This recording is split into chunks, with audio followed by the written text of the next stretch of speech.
हम अकेले आए हैं, अकेले जाएंगे, ये जीवन की वास्तविकता है। Your life came with a roadmap the moment you were born. दिल में जब घंटियां बजने लगे तो डेफिनेटली वो एक पास्ट लाइफ कनेक्शन ही है। Today we sit down with Pandit Vashish to discover how using your chart as a guide can bring meaning to your past, clarity to your present, and direction for your future. अच्छे मुहूर्त में किया गया विवाह की longevity अच्छी होती है। We discuss astrology as a tool of self-awareness. Astrology एक ऐसा विज्ञान है जिसके माध्यम से आप लोगों को हील करते हो।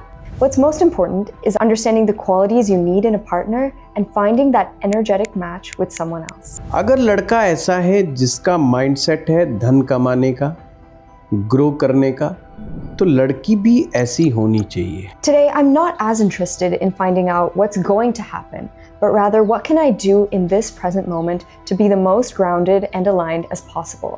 अपने अंदर परिवर्तन पैदा करना ही सबसे बड़ी रेमेडी है।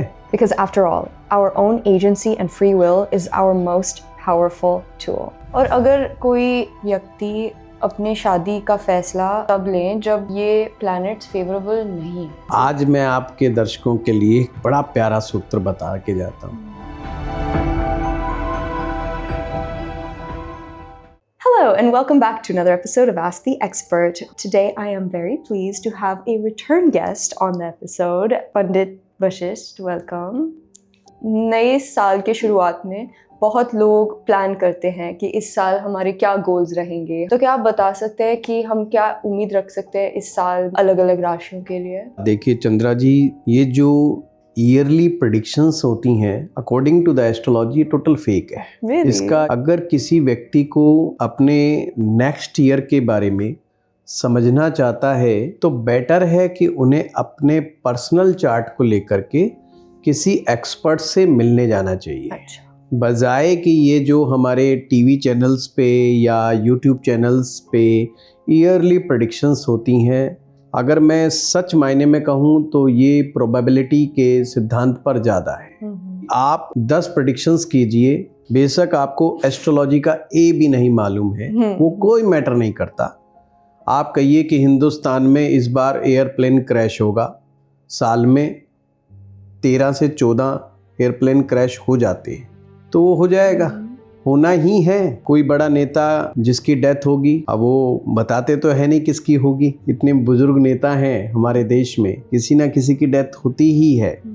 ये एक नेचुरल फिनोमेना है जिसको कि कुछ लोग अपनी प्रेडिक्शंस कह करके एक प्रकार से, जिसको क्या कहना चाहिए, मार्केटिंग गिमिक टाइप की वो उपयोग करते हैं, बट ये ज्योतिष की हत्या है। अच्छा। पर मैं उसमें से ये कहूँगा जो वो नेगेटिव बात बोल रहे हैं ना, उसको नहीं मानना। बिल्कुल नहीं। उसकी जो पॉजिटिव मान लो कि इस बार तुझे सक्सेस मिलेगी, इस बार तेरी शादी हो जाए, ये सब मान लेना, बाकी छोड़ देना। तो मैं टाइम पीरियड्स के बारे में और कुछ पूछना चाहती हूँ।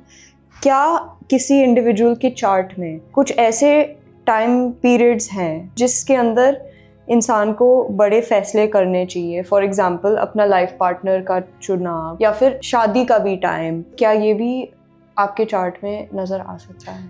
डेफिनेटली एस्ट्रोलॉजी का सबसे बड़ा फायदा यही है कि उसे समझ में आ जाए कि मेरा कौन सा समय अच्छा है, मेरा कौन सा समय खराब है। अगर हम शादी के ग्रह की बात करते हैं, शादी का मतलब एक लॉन्ग टर्म रिलेशनशिप, उसके लिए वीनस यानी कि शुक्र ग्रह ही रेस्पॉन्सिबल होता है। पर शादी करवाने में राहु ग्रह का बहुत बड़ा रोल होता है। राहु बड़ा प्रॉब्लमेटिक प्लैनेट हो जाता है, कुछ लोगों के लिए तो कुछ ज़्यादा ही प्रॉब्लमेटिक होता है। और ये पापक ग्रह है, मतलब राक्षस ग्रह होता है ये एक प्रकार से। फिर भी जब हम किसी को कहते हैं भाई राहु की जो दशाएं हैं, महादशा, अंतरदशा, प्रत्यंतर दशा, सूक्ष्म दशा, प्राण दशा, इनमें से कहीं पर भी अगर राहु है तो बहुत ज्यादा चांस है उस समय में शादी होने के।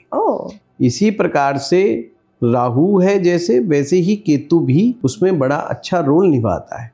तो हमें समझना है कि शुक्र तो हमारे अंदर की भावनाएं हैं, हमारे इमोशंस हैं फॉर मैरिज। अगर किसी का शुक्र वेल प्लेस्ड है, इसका मतलब उसकी भावनाएं प्रबल हैं, वो मैरिज करना चाहता है। शादी को प्रमोट करने वाले ग्रह कौन कौन से हैं? सबसे पहले शुक्र, फिर गुरु, फिर चंद्रमा, फिर सूरज, फिर राहु, फिर केतु, ये सब शादी को प्रमोट करने वाले ग्रह माने जाते हैं। अब वो हर व्यक्ति के होरोस्कोप के हिसाब से अलग अलग तरह से वो व्यवहार करते हैं। मून कोई भी रिलेशनशिप चाहने वाला ग्रह है, शुक्र रिलेशनशिप चाहने वाला ग्रह है, राहु अफेयर चाहने वाला ग्रह है।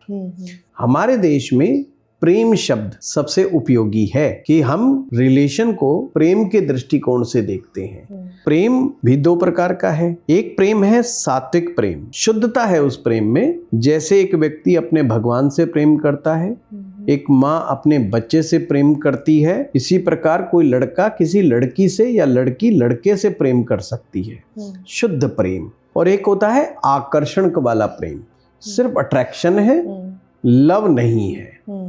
जहां पर शुद्ध प्रेम की बात आती है वहां पर जुपिटर और सन दो ग्रह रेस्पॉन्सिबल हो जाते हैं। और अगर कोई व्यक्ति अपने शादी का फैसला तब लें जब ये प्लैनेट्स फेवरेबल नहीं है और वो किसी से मिले और उनका रिलेशन बन गया और उन्होंने फैसला किया कि जी हमें शादी कर लेनी चाहिए, तो उसके कोई कॉन्सिक्वेंस? आज मैं आपके दर्शकों के लिए एक बड़ा प्यारा सूत्र बता के जाता हूँ। बहुत इजी टेक्निक है। आपको किसी कपल के मैरिज चलेगी कि नहीं चलेगी इसके लिए उनके खुद के होरोस्कोप देखने की जरूरत नहीं है। सिर्फ आपको एक चीज देखनी है कि उनकी डेट ऑफ मैरिज क्या है। ओके। आप जान के हैरान हो जाएंगे, डेट ऑफ मैरिज प्रेडिक्ट कर देती है कि इनकी मैरिज चलेगी या नहीं चलेगी, तो और रिलेशनशिप कैसा रहेगा। तो द प्लेसमेंट आप एक नहीं 100 कुंडलियां लगा करके देख लो जिनका डिवोर्स हो चुका है। उस दिन जिस दिन उनकी शादी हुई है उस दिन चंद्रमा पीड़ित मिलेगा। जैसे मान लीजिए आज किसी व्यक्ति की शादी होती है तो आज की अगर हमने होरोस्कोप बनाई और आज की डेट में चंद्रमा ट्रांजिट में शनि के साथ बैठा है, राहु के साथ बैठा है, केतु के साथ बैठा है, या आज अमावस्या का दिन है, कोई भी ऐसा जहां पर चंद्रमा बुरी तरह से पीड़ित हो जाए या किसी पाप ग्रह की दृष्टि चंद्रमा पर पड़ रही हो, तो पति पत्नी की आप प्रेडिक्शन कर सकते हैं इनका नहीं चलने वाला। या तो वे बहुत बुरी तरीके से उस मैरिज को चलाएंगे। इसीलिए हमारे देश में माता पिता एक शुद्ध मुहूर्त निकलवाना पसंद करते हैं। अच्छे मुहूर्त में किया गया विवाह की लॉन्जेविटी अच्छी होती है। और जो खास करके लोग कहते हैं चटमंगनी पट विवाह, चलो यार आज शादी कर लेते हैं, वो रिस्क है। वो लोग जिनको ये समझाया गया है कि आपकी कुंडली में मैरिज के प्लैनेट में गड़बड़ है, वो सारी बातों से ध्यान हटा करके फोकस करे उस दिन के मुहूर्त पर। जिस समय फेरे होंगे, जिस दिन फेरे होंगे आपके, वो उस एग्जैक्ट टाइम पर अगर आपने वो बेटर ले लिया तो आपके चांस बढ़ जाएंगे।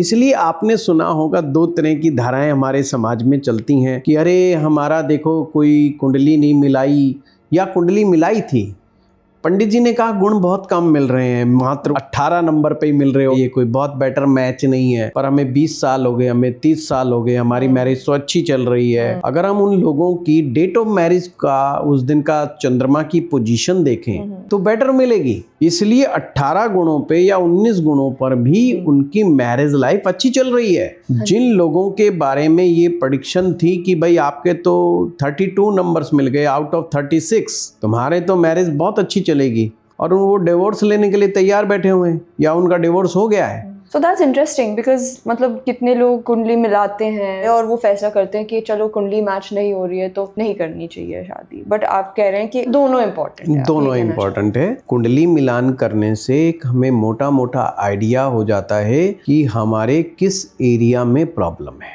देखो हर एक इंसान में अलग अलग तरह के प्रॉब्लम्स होते हैं। क्या हमारी कुंडली हमें ये बता सकते हैं कि हमारे पार्टनर में कैसी क्वालिटीज होने चाहिए जो हमारे नेचर को सूट करें? कहावत है मारवाड़ियों के बीच में कि शादी ऐसे दो लोगों के बीच में होनी चाहिए जैसे चौखट मिलते किवाड़। चौखट दरवाजा, चौखट और दरवाजा जब आपस में मिलते हैं तो एक परफेक्ट मैच बन जाता है। हर इंसान के लिए परफेक्ट मैच की डेफिनेशन बिल्कुल डिफरेंट है। अगर लड़का ऐसा है जिसका माइंडसेट है धन कमाने का, ग्रो करने का, तो लड़की भी ऐसी होनी चाहिए कि उसे धन चाहिए, ख्वाब वाला धन नहीं, ख्वाबों में तो हर किसी को चाहिए, पर क्या वो लड़की अमीरी को लाइक कर रही है, या वो लड़की कहती है नहीं जैसा हमें वैसा ही गुजारा करेंगे, हम जितना होगा उतने में ही हम मतलब गुजारा कर ambitious लेंगे, नहीं है, हाँ। एम्बिशियस नहीं है, तो वो लड़की उसके लिए नहीं है। ओके। उसको अपने हिसाब से देखना पड़ेगा कि कौन सा पार्टनर उसको कॉम्प्लीमेंट करता है, उसको आगे बढ़ने में मदद करता है। जब हम कहते हैं परफेक्शन तो मिलती ही नहीं। लड़के को एक्सरसाइज बहुत पसंद है, वो जिम जाता है। अब लड़की को भी ऐसा ही लड़का अगर मिल जाए कि जो वो लड़की भी जिम जाती हो, लड़का भी जिम जाता है, तो दोनों के पास एक कॉमन टारगेट है। Right. अब एक व्यक्ति बहुत हेल्थ कॉन्शियस है और दूसरा बिल्कुल भी नहीं है, तो दोनों में झगड़े होंगे ही होंगे। तो आप कह रहे हैं कि नेचर एकदम सिमिलर नेचर सेम होना नहीं, चाहिए? नेचर नहीं, नेचर का सेम होना बहुत खराब है। ओह, नेचर सेम नहीं होना चाहिए, टारगेट सेम होने चाहिए। अगर एक लड़की बहुत इमोशनल है, बहुत ज्यादा सेंसिटिव है, अब उसको एक ऐसा लड़का चाहिए जो थोड़ा सा बोल्ड है, जो सेम टू सेम उसकी तरह इमोशनल नहीं है, पर वो जब भी ज्यादा इमोशंस में आती है और रोने का उसका मन करता है, अगर वो लड़का उसको उस समय बूस्ट देता है, उसको एक मोटिवेशन देता है और कहता है कि मैं तेरे साथ खड़ा हूं, तुझे किस बात की चिंता है, वो लड़का उसके लिए बेस्ट है। एस्ट्रोलॉजी और आपका चार्ट एक टूल है of self awareness. Yes, astrology आपको आप ही की स्ट्रेंथ और वीकनेस दोनों समझा रही है। Speaking of the weak part, आपने लास्ट टाइम भी बोला था कि जितने भी दोष है आपके चार्ट में उसके रेमेडीज होते हैं या नुस्खे होते हैं टू एड्रेस इट, राइट? तो I want to know like क्या ये रेमेडीज मेरी शादी, मेरी मैरिड लाइफ या फिर पार्टनर ढूंढने में वाकई में हेल्प कर सकते हैं? सबसे बड़ी रेमेडीज तो है अंडरस्टैंडिंग। हमें समझ ही आ गया है ये दोष है क्या, और इस दोष के साथ हमें कितना अपने आप को चेंज करना है। Okay. अपने अंदर परिवर्तन पैदा करना ही सबसे बड़ी रेमेडी है। उसके बाद सेकंड नंबर पर आती हैं हमारी एस्ट्रोलॉजिकल रेमेडीज। पर लोग सेकंड वाली रेमेडीज की तरफ ज्यादा दौड़ते हैं और पहली रेमेडीज को क्रॉस लगा देते हैं। बिना पहले पार्ट के सेकंड पार्ट अधूरा है। बिना अपने अंदर परिवर्तन पैदा किए आपके लिए सेकंड पार्ट कोई खास मायने नहीं रखता। हाँ, सिम्टोमेटिक रिलीफ जरूर मिल जाता है, या वो कहते हैं फीलिंग वेल वाली बात आ जाती है। प्लेसिबो, एक प्लेसिबो इफेक्ट्स आप समझ सकते हो कि मैं यार रेमेडी कर रहा हूँ तो ठीक चल रहा है, तो वो ठीक ही उनको फील होता है। कई बारी लाइफ में ऐसे होता है कि हम किसी इंसान से मिलते हैं जिनसे हमें इतना स्ट्रॉन्ग कनेक्शन लगता है और इतना क्विकली बॉन्ड आ जाता है कि हमें लगता है कि शायद हम इनको किसी पास्ट लाइफ से जानते होंगे। क्या ऐसा कोई कॉन्सेप्ट है of karmic connection with someone else, और अगर है पास्ट लाइफ कनेक्शन तो क्या वो जरूरी है कि वो रिश्ता लाइफ लॉन्ग चलेगा? डेफिनेटली, आपने बहुत ही अच्छा क्वेश्चन पूछा है। पहली बात तो वास्तव में ये चीज है। ओके।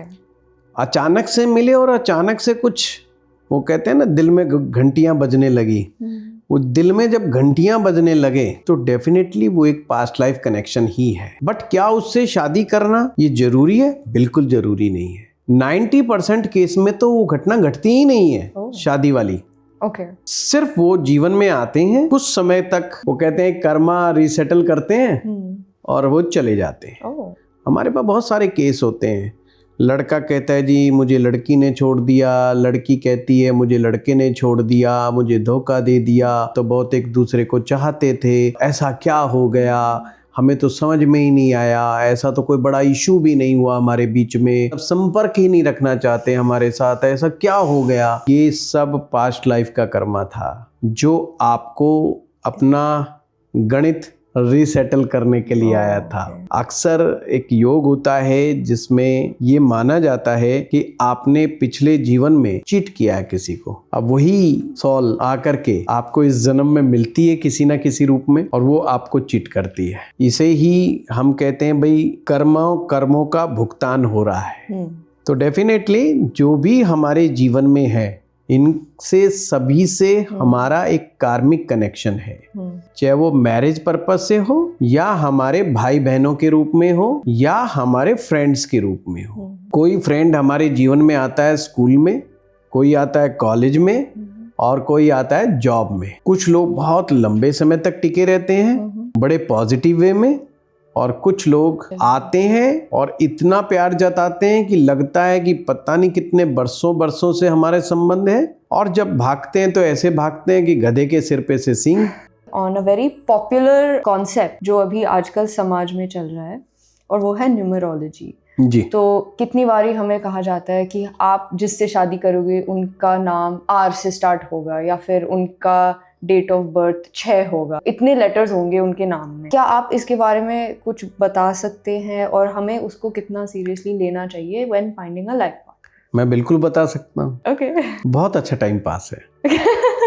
न्यूमरोलॉजी एक वाइब्रेशन है, हर नंबर के साथ एक वाइब्रेशन जुड़ा हुआ है। वाइब्रेशंस में एक एनर्जी जुड़ी हुई है, पर आपको इस नंबर वाले से शादी करनी चाहिए, इस नंबर वाले से नहीं करनी चाहिए, ये कोई कंसेप्ट नहीं है। नंबर से एक एनर्जी है।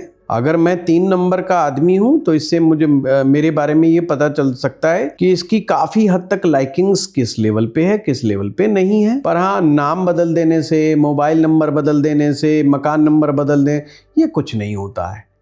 जिन लोगों ने नाम बदलवाए थे, मैं नाम नहीं लेना चाहूंगा, हमारे पास आते हैं जी हमने 5 साल पहले नाम बदलवा लिया, पर दशाएं अभी तक खराब चल रही हैं। जिस व्यक्ति की का समय अच्छा चल रहा है उसका आपने नाम बदला या नहीं बदला कोई फर्क नहीं होता। अच्छा। मनमोहन सिंह पूरे देश में कोई एक नाम नहीं था। हमारे हर शहर में, हर गांव में एक मनमोहन सिंह मिल जाएगा, पर हिंदुस्तान को एक प्रधानमंत्री भी मिला जो देश ने 10 साल तक सत्ता संभाली। एक नरेंद्र कोई पहला और न्यारा नाम नहीं है। नरेंद्र नाम के आपको हर शहर में मिल जाएंगे, पर नरेंद्र मोदी जो 11 साल कंप्लीट कर चुके हैं, नरेंद्र मोदी 8 नंबर के हैं। 8 नंबर को इतना क्रिटिसाइज किया जाता है कि 8 नंबर आ गए तो पता नहीं क्या आ गया। तो कहाँ क्या काम कर रहा है? नहीं कर रहा है। हाँ, यस, मैं वही कहूँगा, अगर आपको न्यूमरोलॉजी करवानी है करवाए, पर उसको एक एनर्जी समझे। वो भी आपकी वीकनेस और स्ट्रेंथ की बात करती है। आपने बोला था लास्ट टाइम कि हमारे भाषा में तालाक यानी डिवोर्स नाम की कोई चीज नहीं है हमारे हिंदुओं में, मगर आजकल लोग कर रहे हैं, हिंदू में भी कर रहे हैं, वो तोड़ रहे हैं और फिर वो दोबारा शादी भी कर रहे हैं। तो क्या इसका कोई असर है अपने स्टार्स पे या अपने कर्मा पे to get married twice? Is there any astrological implication of this? एक बात थी, वो थी आइडियल सिचुएशन की। ओके। हमारे ऋषियों ने जब इस विषय को लिखा तो बड़ा आइडियल सिचुएशंस को भी लिखा कि भाई तलाक नहीं होना चाहिए। अब होता है वो एक अलग बात है। तलाक 2 प्रकार से होता है, मेंटल तलाक भी होता है और एक पेपर्स पर भी तलाक होता है। बहुत सारे लोग मैरिज लाइफ में बने रहते हैं पर वो मेंटली डिवोर्स होते हैं, मान चुके होते हैं यार भाड़ में जाने दे, इससे कुछ लेना देना नहीं है, ये भी तलाक है। ये भी पीछे से चला आ रहा है। ऋषियों ने इस बात को समझा था कि पुरुष शक्तिशाली है और शक्तिशाली व्यक्ति अक्सर अपनी मनमानियां करता है, ये संसार में चला आ रहा है। तो कहीं ऐसा तो नहीं कि अगर इस शक्तिशाली पुरुष को हमने छूट दे दी तो उस महिला का क्या होगा जिसको ये छोड़ के बैठ जाएगा? तो तलाक का कंसेप्ट ही नहीं रखा।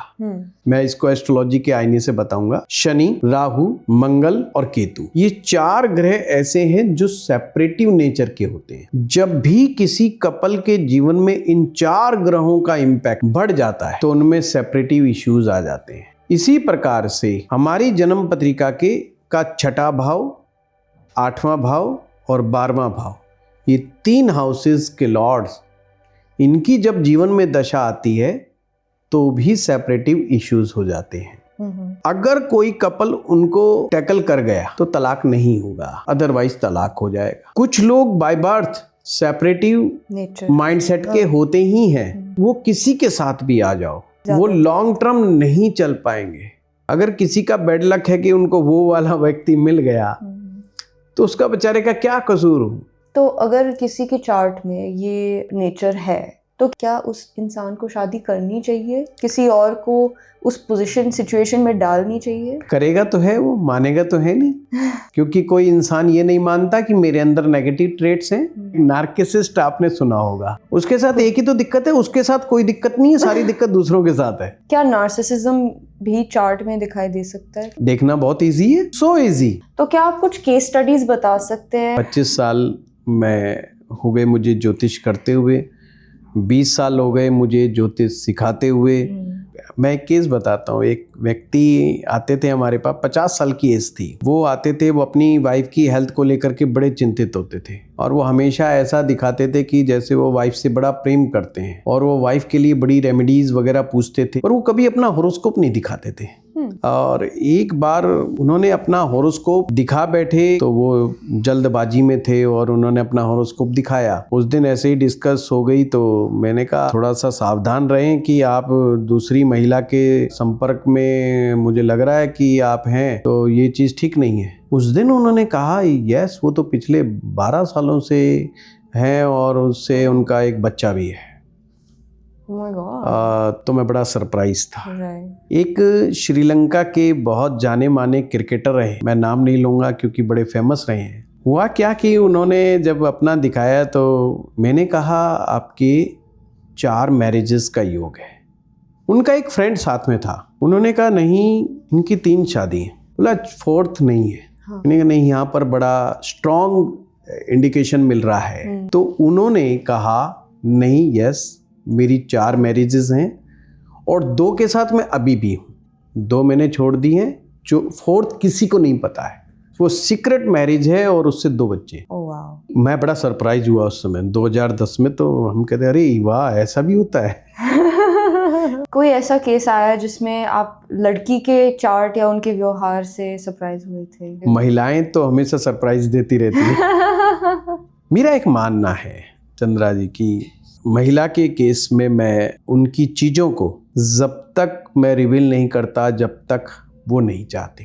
एस्ट्रोलॉजी एक ऐसा विज्ञान है जिसके माध्यम से आप लोगों को हील करते हो, जिसके माध्यम से आप लोगों को गाइड करते हो। एक अच्छा एस्ट्रोलॉजर वही है जो लोगों के काम की बात करे, उनके फायदे की बात करे, उनको समझाए कि उनका भला कहाँ पर है और बुरा कहाँ पर है। वो काम करने से ही एक एस्ट्रोलॉजी की प्रासंगिकता मतलब इम्पोर्टेंस जो है बनती है। केवल प्रतिभा प्रदर्शन करने से नहीं बात बनती है। ट्रू, बिल्कुल ठीक कहा आपने। Pandit ji, thank you so much for this conversation.